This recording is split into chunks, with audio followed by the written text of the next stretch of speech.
Nako, heto na po mga kababayan, ICC Council supalpala sa Supreme Court. Aba, good news. Ngayon, Justice Marvic Leonen sinuplak si Conte, Trillanes, Remulla, Solgen at ICC. Nako, yan po ang ating alamin mga kababayan sa video ito. Pero bago po natin simulan yan, palike naman po ng video ito. Malaking tulong po yan. Maraming salamat po. At eto nga mga kababayan, bago po natin i-play yan mga karibin natin na ito, pasadahan po muna natin itong mga nagte-trending na balita dito po sa social media. At eto nga si Senator Ping Lacson mga kababayan, sabi niya po dito, there are times minsan nag-iisip akong mag-resign as senator dahil sa mga nangyayari. Aba, ano po bang mga nangyayari?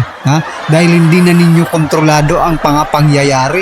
Yun ba? Da magre-resign ka na? Bakit hindi ka na lang mag-resign ngayon, di ba? Marami po ang matutuwa mga kababayan, di ba? Ikaw na nanonood ngayon, matutuwa ka ba kung magre-resign itong si Senator Ping Lacson? Aba, sa palagay ko marami pong matutuwa mga kababayan sapagkat inutil din naman di ba? Wala rin namang silbi para sa taong bayan. Biruin mo, kung tayo nga, di ba? Kung tayo nga mga kababayan, for example na lang mag-a-apply tayo ng trabaho, sasabihin doon, ito palagi ko itong sa mga interview, sa mga job interview mga kababayan. Sabi po, can you work under pressure? Anong sinasabi natin para matanggap tayo? Yes ma'am, yes sir, I can work under pressure. Pero itong mga inayupak ng mga opisyal ng ating gobyerno, na dapat yan ang kanilang yan po yung nasa core ng kanilang system, di ba? Yan po ang pinaka-foundation ng kanilang sistema bilang isang politiko. You can always work under pressure mga kababayan kasi pressure talaga ang pagiging isang legislator, di ba? Ang pagiging isang mambabatas sa talagang maraming pressure yan, di ba? Lalo na kung gumagawa ka ng batas na makakatulong sa mga mahihirap. Kasi marami po ang mga pipigil sa'yo ng mga oligarko, di ba? Pero balik tayo dito kay Senator Ping Lacson, Bakit nga ba hindi ka nalang mag-resign, Senator Ping Lacson? May pumipigil ba sa'yo? Sino pong pumipigil sa'yo? Wala namang pumipigil sa'yo na mag-resign ka. Ngayon alam na po natin mga kababayan, Senator Ping Lacson, hindi po siya makapagtrabaho under pressure, Kailangan niya palagi yung hayahay lang ang buhay mga kababayan. Tanggap-tanggap lang kung anong pwedeng tanggapin ng mga, for example, maleta, di ba? Ganun lang po ang gusto niya mga kababayan. Hindi niya gustong isolve yung mga problema na kinahaharap ng ating bansa mga kababayan. Ito pong naging komento ng ating mga kababayan patungkol po dito. Sabi po ni JM, that's good news for us. Pwede as soon as possible. Ayan good, sabi po ni Sheila.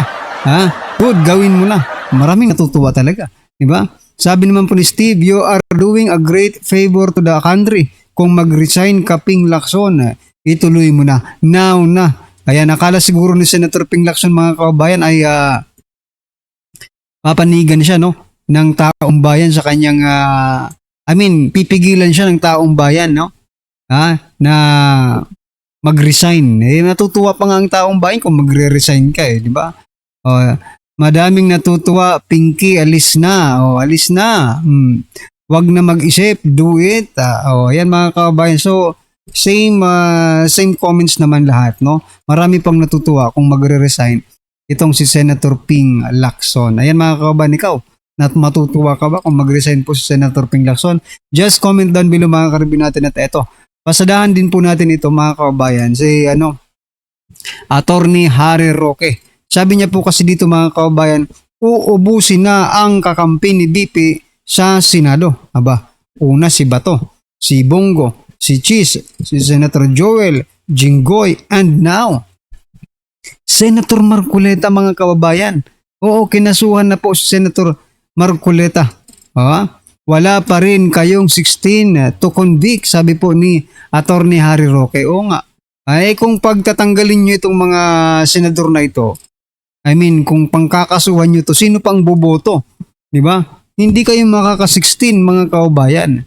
Pero nakakapagtaka nga mga karibin natin. Bakit puro mga majority yung mga kinakasuhan ngayon ng ombudsman, ng COMELEC, 'di ba, ng DOJ, kung sino pa mang mga resources ng agency ng gobyerno, ginagamit po nila to pressure, no? Etong matitindi.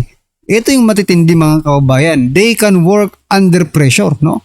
Pressure na sila pero sige pa rin para sa taong bayan, para sa prinsipyo, para sa panindigan. Yan dapat ang gawin ninyo dyan sa minority. Kahit pinupukpok na, dinudurog na mga kababayan, ay lumalaban pa rin para sa bayan, no? They can work under pressure, mga karibin natin, ha? Lalo na itong si Senator Jinggoy, biruin mo, ang dami ng kinakaso sa kanya, mga kababayan, ha? O si Cheese, o ngayon si Marcoleta naman. Lalo itong si Senator Bato, aray ko po, ha, mga kababayan, ha? Work under pressure, no? Pero si Lacson magre-resign na daw siya kasi hindi na kakayanin, no? Yung mga pressure na yan. Anyway,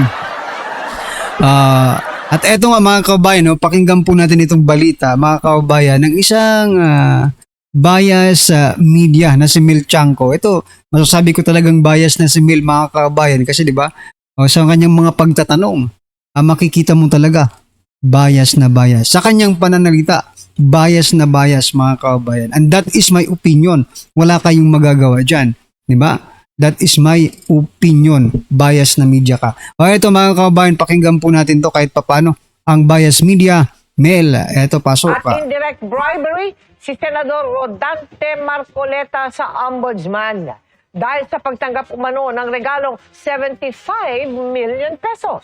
Ang sabi ng mga investigador ng Ombudsman, masyadong malaki ang halagang tinanggap ng nooy kongresistang si Marcoleta para isiping walang hinihintay na kapalit ang mga nagbigay. Nakatutok si Joseph Moro. Dati ng issue kay Senador Rodante Marcoleta ang pagtanggap niya ng pera mula sa 3 donor noong isang taon na hindi niya idineklara sa kanyang Statement of Contributions and Expenses. Lusot siya sa... O sana mga kababayan, dati na pong issue yan. No? Binabalik-balikan lang po nila. Bakit noon hindi pinagpatuloy? Bakit ngayon ipagpapatuloy? Mga kababayan, bakit? Ang rason kasi, ginigipit po ngayon ng mga senador. Di ba? Noon pa pala itong kasong ito. Bakit ngayon yung uungkatin na naman to? Hindi pa ba tapos? Hindi pa ba tapos yan? Wala namang naniniwala dyan, mga kababayan. Di ba? sa Commission on Elections dahil nabago na raw ang batas at hindi na raw ito isang election offense. Ang katwiran pa ni Marcoleta, natanggap niya ang pera bago pa ang simula ng campaign period. Pero ngayon, basehan na ito ng isang criminal complaint. Ang isyong yan ng pagtanggap. Ang tanong ko lang dito mga kaubayan, kung si Senator Rodante Marcoleta lang ba ang tumanggap ng campaign donation, no? Yung bang mga minority ngayon, mga kaubayan na nasa majority noon, ay hindi po ba tumanggap? Lalong-lalo na itong si Soto kasi sikat na sikat yan eh. Di ba? Si Pink Lacson, hindi ba tumanggap yan ng campaign donation, mga kaubayan? Di ba? Kung iimbestigahan ang campaign donation, mga kaubayan, bakit hindi lahat imbestigahan? Ha? Bakit hindi lahat? Bakit yung mga nasa mga nasa majority ngayon? Huling-huli kayo dyan, ha? Huling-huli kayo. Kaya wag na kayong magpaliwanag, okay? Wag na kayong magpaliwanag sa taong bayan. Huling-huli na kayo. Ito mga kaubayan, pasadahan na lang po natin itong sa Supreme Court, mga karibin natin. Nagsalita na po si Justice Marvic Leonen. Sinuplak po ang ICC Council. Ito, pasadahan po natin to. Pasok ka. Honor, the withdrawal from the Rome Statute on the ICC, Your Honor, has effectively or will effectively withdraw further Trust foreigners to rule on crimes more than this Supreme Court and our lower courts? Your Honor, if there is an inability to bring cases before the Yes, courts, is Your there Honor, an inability? We go around in circles. What is the situation now? Is there an inability of our trial courts? You tell us because we are here in the Supreme Court. The courts are Magsumbong open. ka. Is there inability of our trial courts to attend to human rights cases? There is no inability. Your No Honor. inability. Is there an unwillingness of our courts to attend to human rights cases? Not with the courts, Your Honor. Not with the courts. So, again, what is the right that was violated? What is the prerogative that was violated? As a matter of fact, there is reverse complementarity in 9851. Is that not correct? Yes, Your Honor. Where is it found?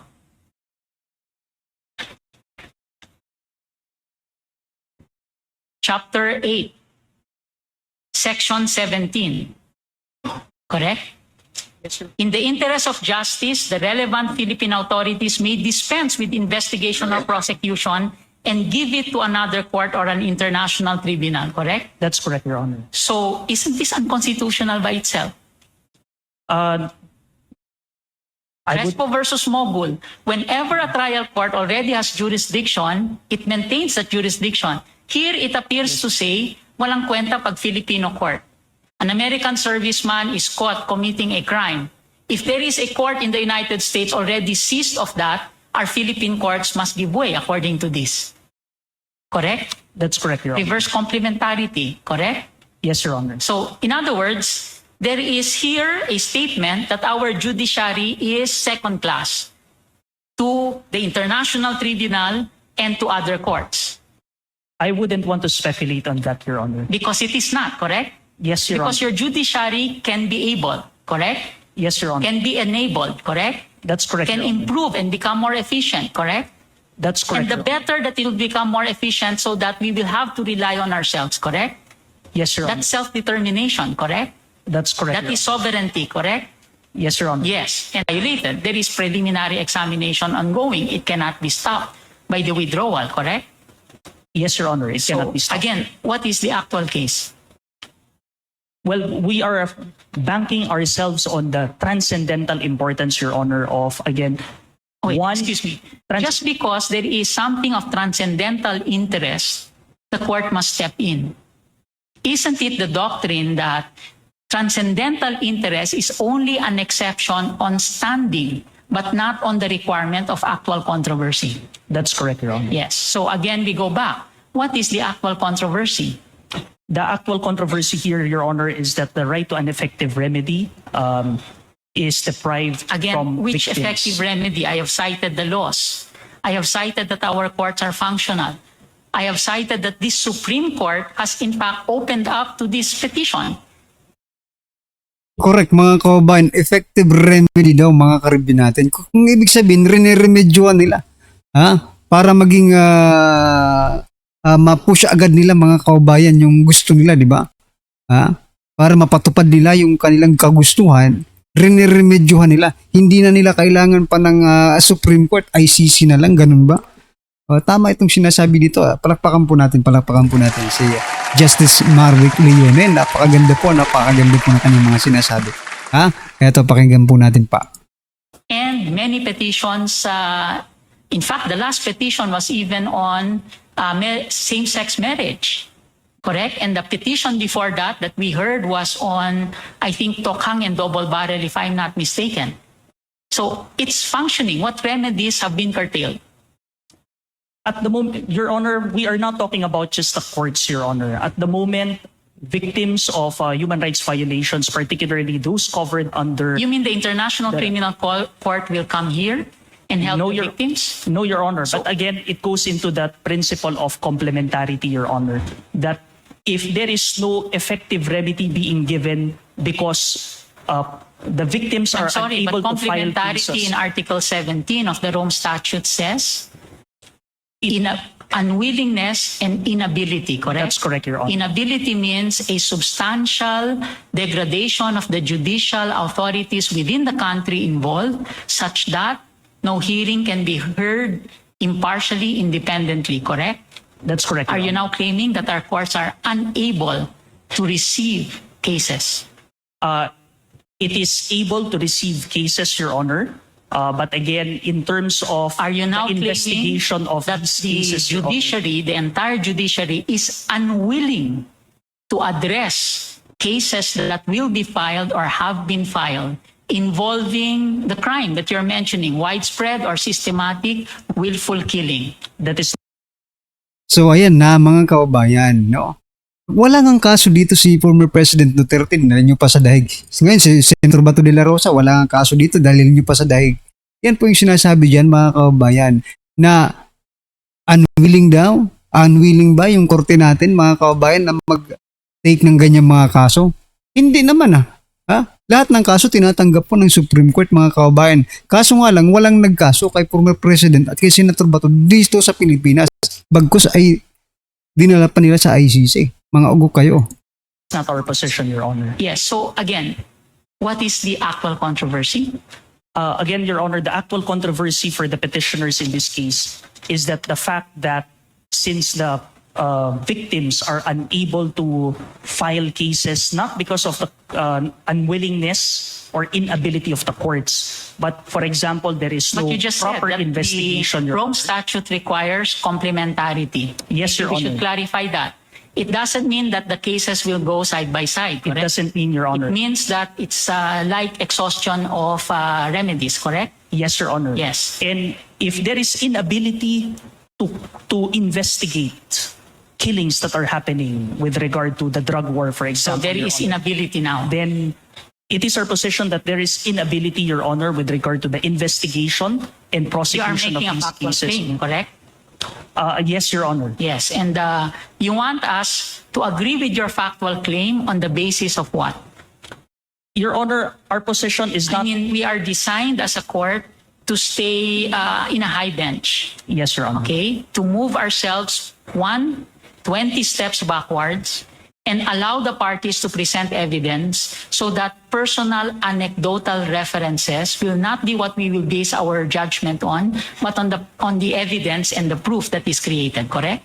Yes, Your Honor. Yes. So, again, isn't this a factual question?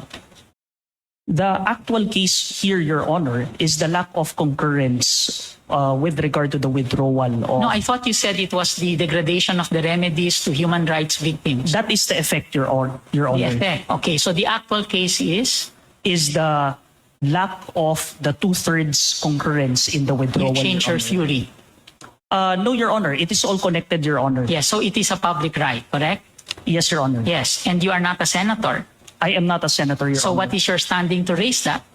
Your Honor, as a citizen of the Republic of the Philippines, Your Honor, again, the withdrawal, the unilateral withdrawal without the concurrence of the Senate, Your Honor, effectively deprives me of that effective remedy, Your Honor. The president initiates and writes the content. Therefore, the president initiates the crafting and writes the content of that instrument which has the effect of law, correct? That's correct, Your Honor. Yes. The effect of treaty on domestic legislation, I think we need to qualify it a bit in order to be able to see how it relates to domestic law. Okay. Very well, Your Honor. International law has traditionally affected the relationships of two states, correct? Yes, Your Honor. Insofar as the subject matter of international law, especially of treaties before, it was only between state to state, correct? That's correct, Your Honor, as far as classical Yes, international is and concerned. therefore, whenever there is a treaty under the old conditions, it only affects the roles of the representatives of the state vis-a-vis another state, correct? Yes, Your Honor, as to the procedure, Your Honor. And that's of correct. course, there is a possibility that the treaty will also affect the relationship of the citizen of another country sojourning or passing through the other state. Is that not correct? That's correct, Your Honor. In which case, therefore, that treaty has effect only because it commits the host state to the other state as to how it will treat the nationals from the other state. Is that not correct? That's correct, Your Honor. Okay, the third situation is when a treaty, like a human rights treaty, has the effect of committing a state with respect to its behavior, with respect to its own citizens. Is that not correct? Agree, Your Honor. Yes. Tax treaties, are they of the first, the second, or the So yan mga kababayan, ano po ang inyong opinion dyan? Ngayon narinig na po natin na si Justice Marvic Leonen mga kababayan, sinupalpal po itong si Attorney Romel R. Bagares, no? Counsel for Petitioners mga kababayan. At saka yung mga ICC mga kababayan, di ba? Working naman po ang sistema natin dito, justice system natin dito, pero Para kasing eto feel na feel ko po yung nararamdaman dito ni Justice Marvic Leonen kasi parang tinapakan na yung ang justice natin dito, yung justice system natin. Tinapakan, binaypass, hindi man lang nirespeto ang ating domestic law, mga kababayan. Ayan mga ka-review natin, ano pong inyong opinion, reaksyon patungkol po sa video ito? Just comment down below mga ka-review natin. At syempre, huwag pong kalimutang i-like ang video ito. Malaking tulong po yan. Maraming salamat po.